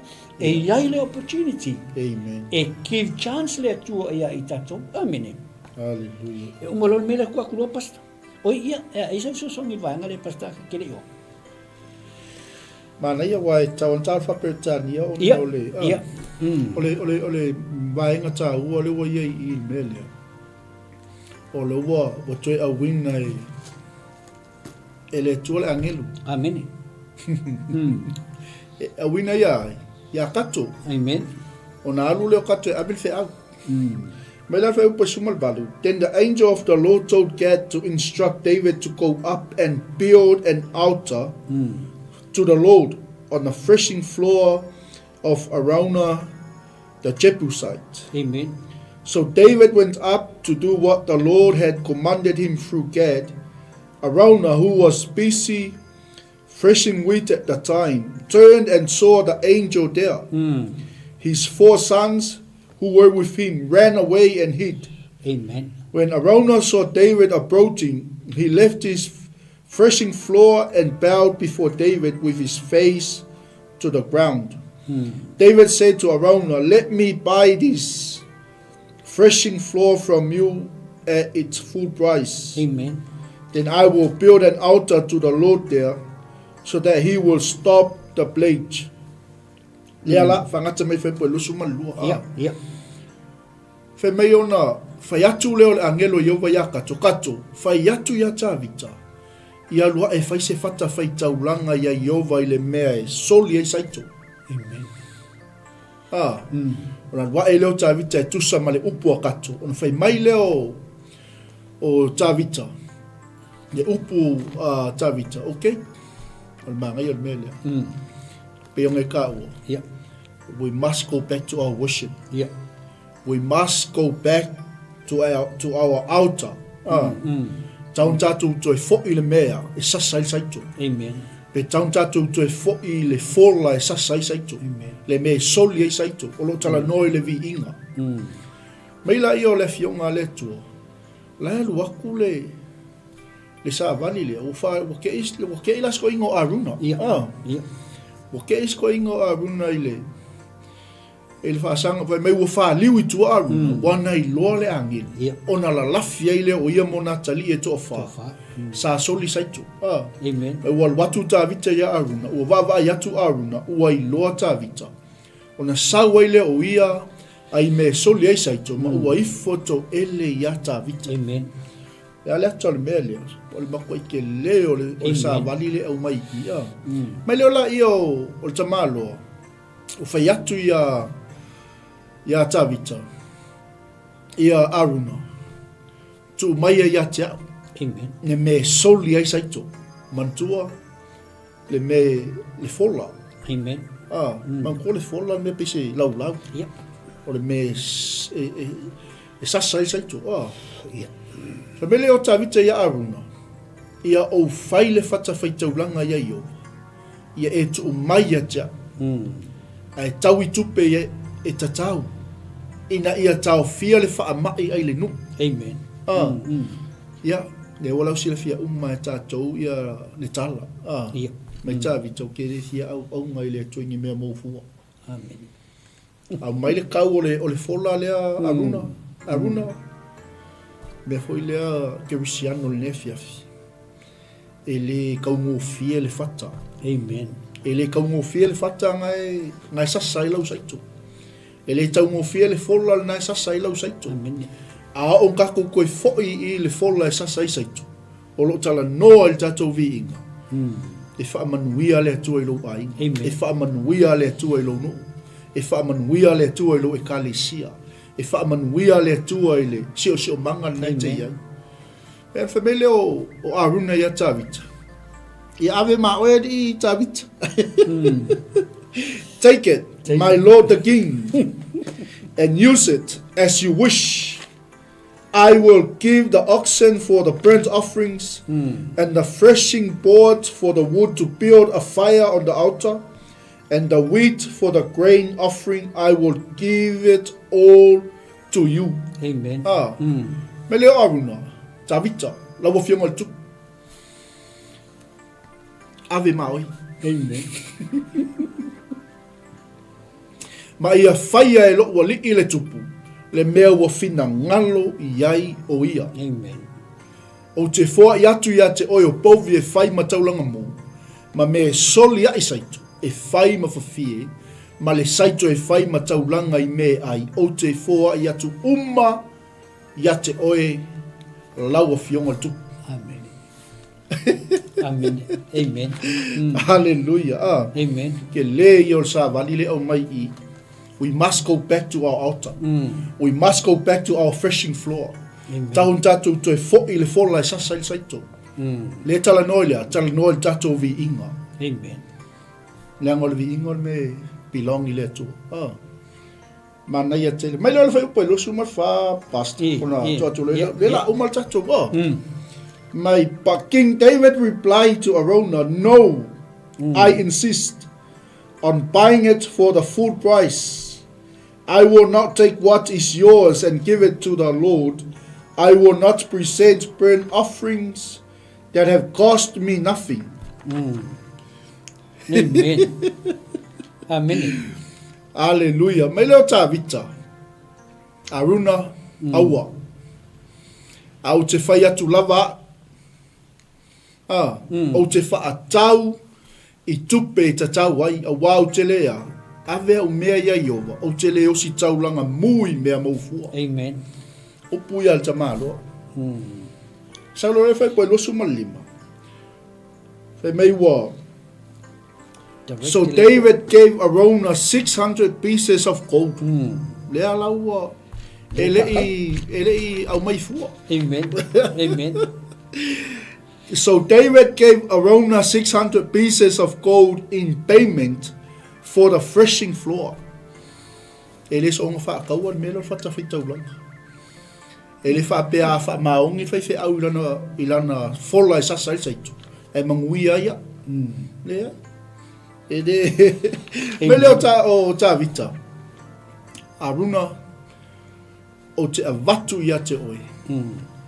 O se keli auro e ono se lau. O lewa umona fuatia. Amen. O na whaia le tā vita o le mea o le. O na whaia le tā vita i lea mea o le whata whai taulanga ia iowa. Ma ia o sia taulanga mu, ma taulanga whawhitai. Ma wala au lo i le atua i le N.Tupu inga. I ia le atua, whai poe lua suma le ono. Ma wala au watu ia iowa. O na tali mai ai lea o ia te ia i le afi mai le langi. I lunga o le whata whai taulanga. I lunga o le fola i sasa i saito. Verse 26, David built an altar there to the Lord and sacrificed burnt offerings and peace offerings. And when David prayed, the Lord answered him by sending fire from heaven. Amen. To burn up the offering on the altar. Or on the altar. E loa. A un tatu tuto ngia tau ilunga o le fola e sasa le saito. E tali mai le atua. E le so onga tali mai le atua. A le to e fo i tatou le fola e sasa le saito. I o tatou fata faitaulanga. I'm sorry to say. Amen. Amen. Iai. To atu pēlau suma taita. Very nice. Ngai mangingo ia pas. Ang mangingo ia langa o le me sasai le saito e tu ese mele le ima mele anga. Amen. E av ese le puki av ese le saito. Ia. E av ese le o tota av ese le saito. Ia le. Amen. O ku ese mea. O le mea ngā le mga oi le atua ia tavita. E lo oi o le mea la wale a lenga whawal malu apas. Ina whai upule lusu mat kolusa e pa e pas. O mai aruna ia tavita. Mea uma lenga e pa e pas. O mea uma. Ia. O mea uma ngai ke mga oi tavita le tauranga lea. Ave ma oi. Ia. A whai malusu marwha. A whai mai tavita. O te whaatau lava I tupe la te tau. Aua, o te le ave mea I le li. Aua, o te le ave au mea I le li. Amen. Amen. O te le osi taulanga mu I mea mo fua. Wha mai tā vita. Kato, o te le ave au mea. E se ka ua mea. Nanga, it goes a long way past. A whai ave fua e tā vita wale poko ka malo. A whai ave fua e tā vita mea ia. Mai a kato. E leo ngi mea tā vita. Amen. O mea ai. O mea kato. Le ki ofa mai tā vita. Aua o te le ave au mea I le li. Amen. There's a big difference there, Pastor. O te le osi taulanga mu I mea e maua fua. O le ala winga ka lale a kawika o ke le ave au mea. O lona winga, it wasn't e le o kato ngā sala. Whamai a kawika, kato, it's my sin. O le sala hau. E le mwhainga ave ai mea oe. Nanga ele ma ngalo ele o sala, e ke le yang sala. Mela ia kawika, o ke whaakaua. Amen. Malama le tamaro, Pastor. Ia. Ile whai upe nusu malima pasta mana tua. O mea umai e tutupu. Ona ua. O ngā lea wa uma o ngā direct. Makauri o lea kua lea directing. A mainga lea. Whamai lea kua ia kato. Kato. Alu ia kawika. Ia. O lea direct mai lea tua. Amen. E lea tua tā vita. E whau le whata whai tauranga. Ma ofa atu le sacrifice. E atong ai lana ngā sala lea ngai kalungoi pasta. Yang salah tavita. Amen. It was David's sin. Fai me lolo kawika. Ongo se lau se keri aulo lea. O ke whaakau ai langa ile o onga leang sala. O hau e onga leang sala. Amen. Lal mela e whakau langa ile kua ile o la onga sala. O hau. Let me pai. Fai me kawika. Mai o ke whaakau. Onga o wosi e ile tau langa ile tua. E o mea umala i nga kupu. Onga ua uma nga direct mai ile tua ta vita e whau le whatawhai tau langa. Ma o whai le sacrifice inga ia koea. Ina atone ai langa anga sala. Ma tā ofi ai le whaamai I le ngu. Amen. Ma kaulia ua already dead 70,000. Amen. I le whaamai. Mana tua pasta. Ele I tā ofia le whaamai. Kupu al whaamai. Lua.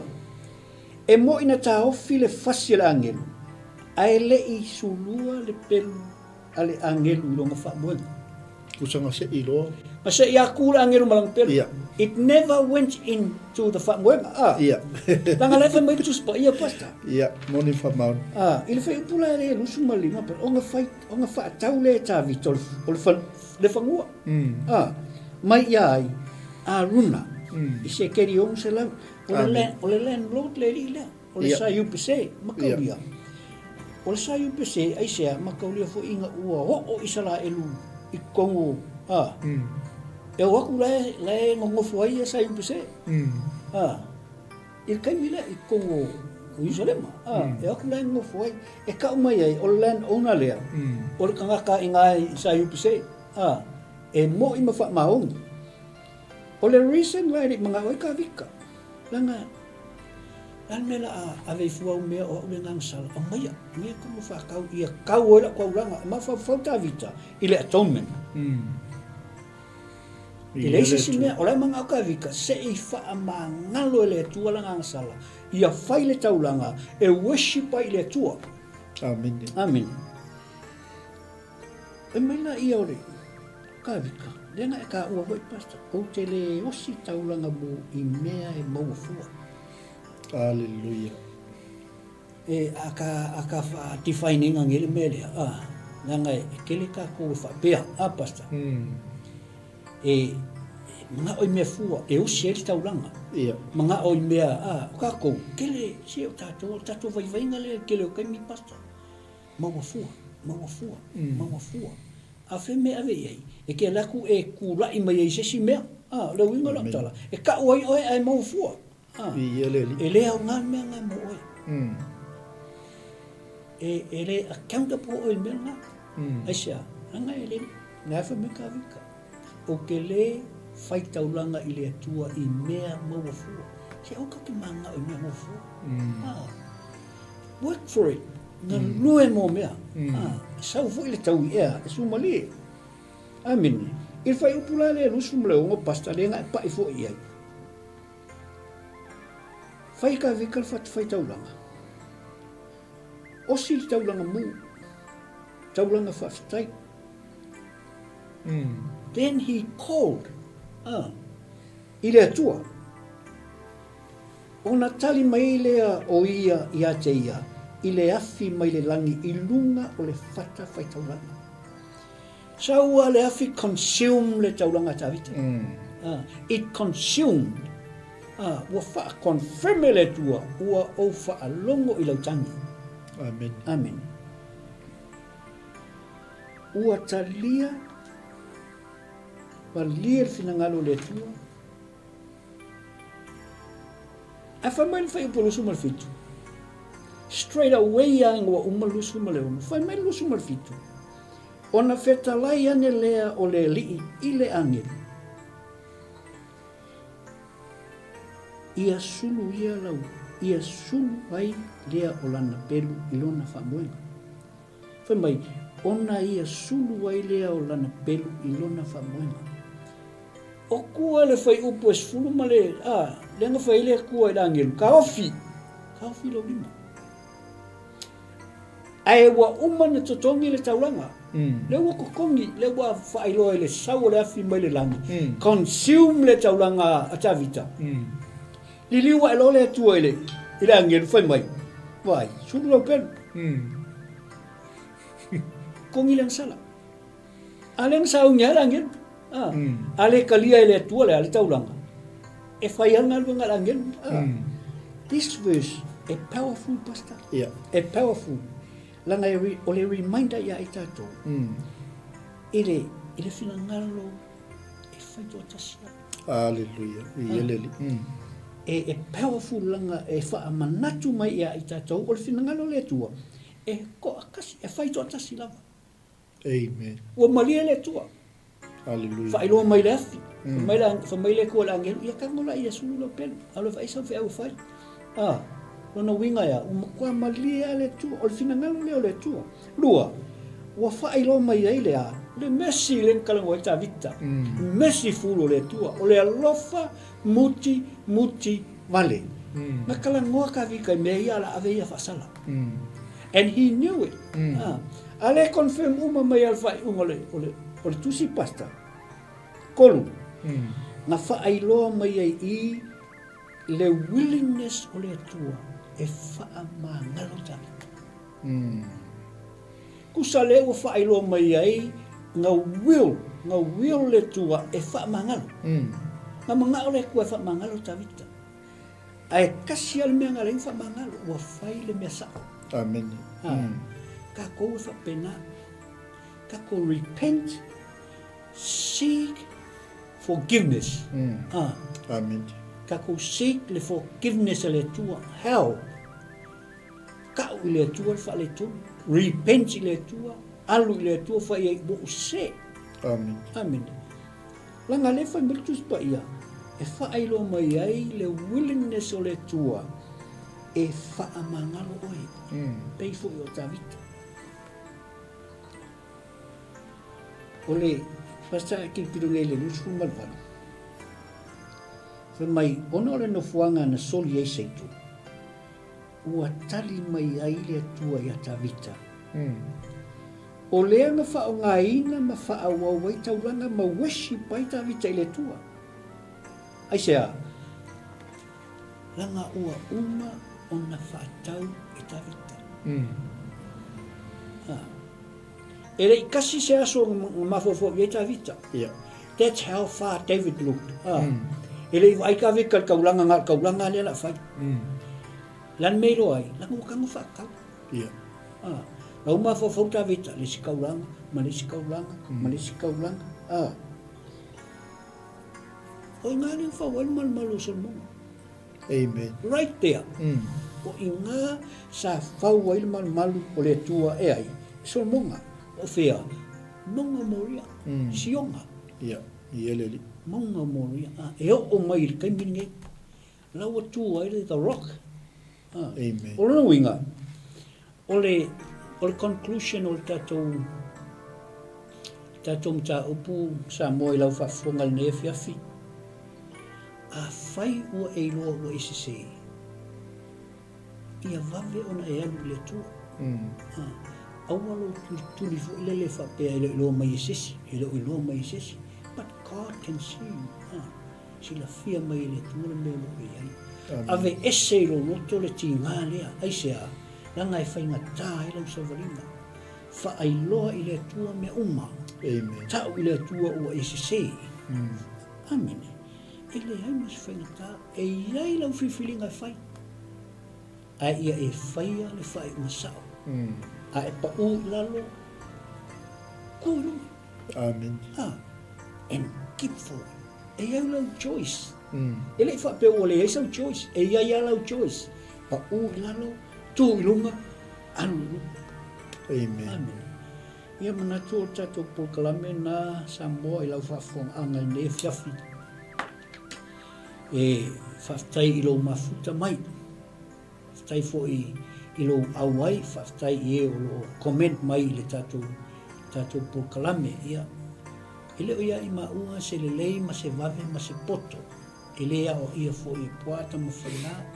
Ai o la tatou pokalame.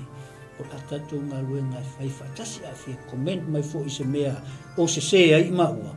O lo iei lava noa. Ma te talia whautuanga. Ia whape fo i. Oi, pasta e isi se ke te saungo e ere. Au koe fia paitasi atua i le. Amen. Ba inga lea ia antua tulorela sunga i le. Wha mai aina o le tatou. A le e mamafa mea i le uloto nefiafi. Le mea lea sa tatou whaasoa ia o le fola e sasa isa i tu. Amen. Le e matua ia i light mea whai upe losu malima. Whai mita vita. Whai upe losu malfa. I will not take what is yours and give it to the Lord. I will not present burnt offerings that have cost me nothing. Amen.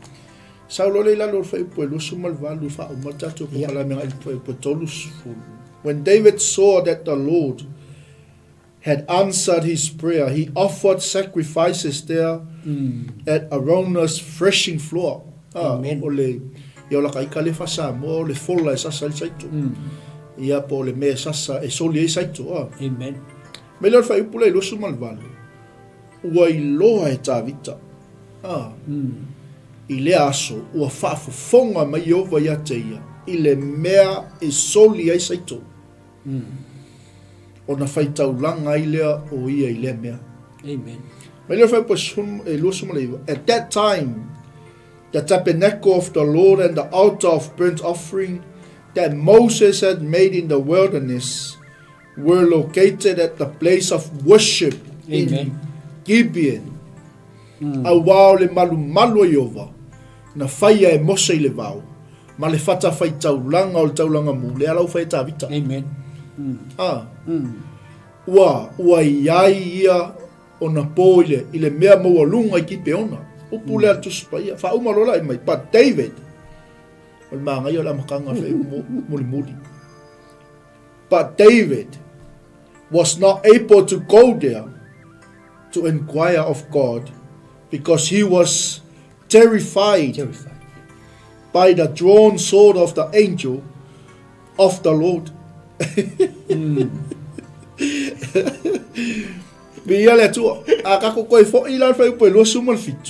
Then the Lord spoke to the angel who put the sword back into its sheath.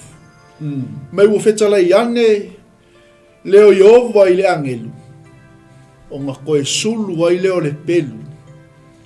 Ale angelu I lona whaamoenga. Amen. No one. Le isesi na fetalai. Le anga o le atua le na fetalai le angelu. Ai o mai whai palosu malfitu. O na fetalai ane ai leo Yehova I le angelu. O na ia sulu ai leo lana pelu I lona whaamoenga. Ai sa whai patol sulu whai mai. Ua le mawhaita vita. But David was not able to go there to inquire of God because he was terrified by the drawn sword of the angel of the Lord. Amen. Ua le mawhaita vita. O nā luatu iai e whesili atu I le atua. A wawa matau o ia I ona pō. Ona le a ngelu a Yehova. Amen.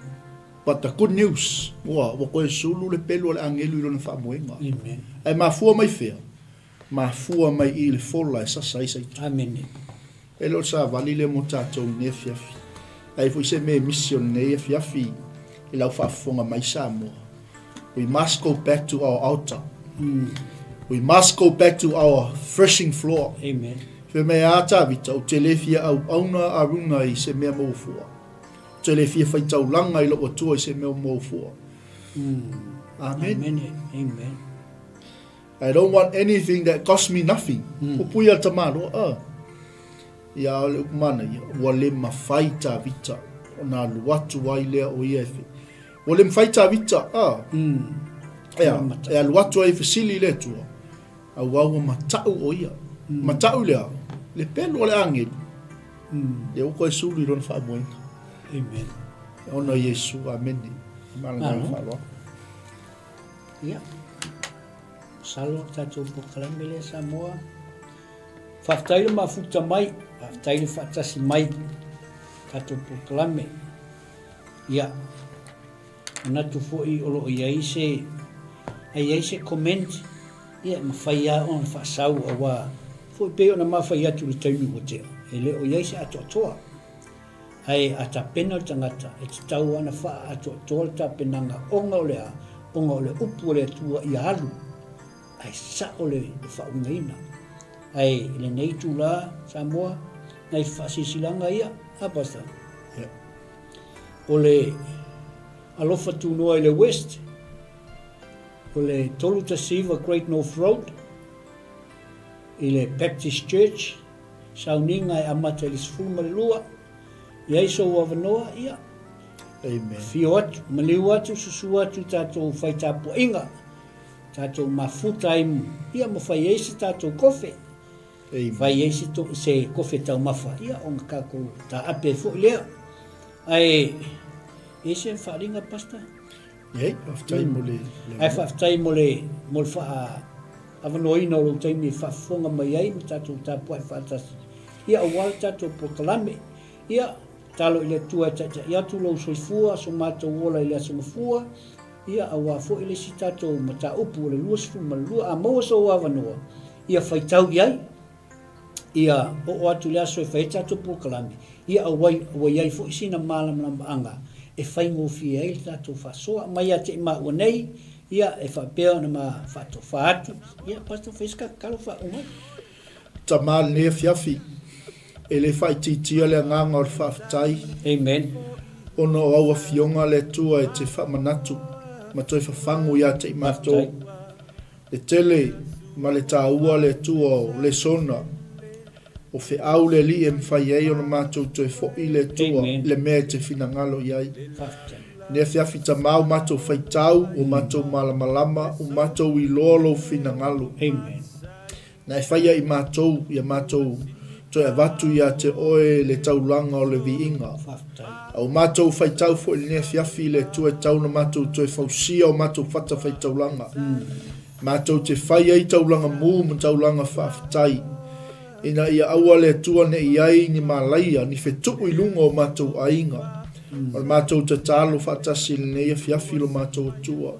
O I lava le tua o mafuta mai le lii o mana o mia lau wha malolonga. Amen. Le swafa o Yesu. Au ina atu ai lau wha malolonga le tua I au tangata. O ai le tua o wha fonga me le nea fiafi o lo yeise mana o ma wha pitoa. Pa I atu le tua, matali atu le tua e tusa o lona manao. Ta mali ne fiafi, whamanuia so matou atu no pele o Samoa. Whamanuia le tua I lau au whainga luenga tofi. Mai se le ali o tangata pa ia. Whatapena ina masaunia I matou le li il nei fo I vai aso. Awa le tua sauninga pa ia o lou malo. E mai se le ali o lau au whainga luenga fola fola o lo tui mga ala. Ma so se ala le li au walo lava fina ngalo pa ia. Whamanuia le tua toi fo iatu I ainga le fiafi. Ma se fo I o le nei pō le tua pe a malolosi o matou atunu. Ia iai le tua le a o lau a fio. Ma lau au a ngelu. E si o mia ia te I matou. Le al matou te talo. Fata si ai le tua mo matou mana o ngalilu. I le suafo Yesu le matou li I ma le whaola. Amene, amene. Ia, lia malolonga o le fiafi, Samoa.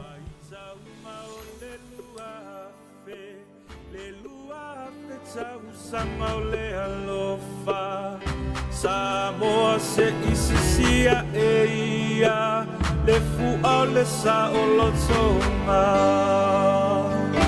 alo o le masui sui le faato to e le manuenga o le a ua so e nei o se anga sau o tamo o mo onga i le fai sau mau le lua fe sau sanga o le alofa Samoa se isisia e ia le fua le sa o lo songa 𝚟𝚒𝚍𝚎𝚘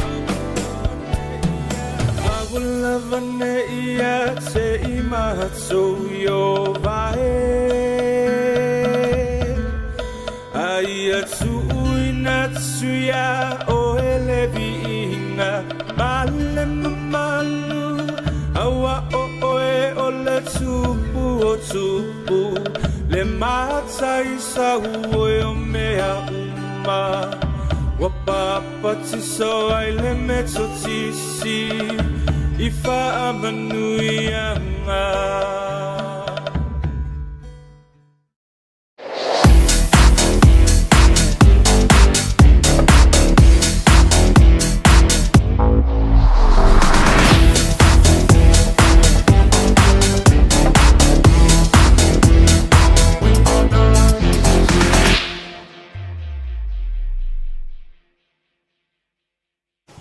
Hey sis, where are you going? Oh, I'm just heading out to find a place to send money to my uncle in Samoa. Oh, why waste time and petrol? You can use UP Group Money. You can send money to Samoa and it's really fast. Really? Yeah. Can I sign up online? Yeah, it's really simple. Sweet, I'll do it now. Okay, bye. Bye. Sending money to your loved ones in Samoa has never been easier with the UP Group Money Transfer. Our service allows you to transfer money quickly and securely from the comfort of your home or anywhere in New Zealand. Your family and friends can conveniently pick up the money from over 40 villages across the Polo and 𝚟𝚒𝚍𝚎. No matter where they are, we've got you covered.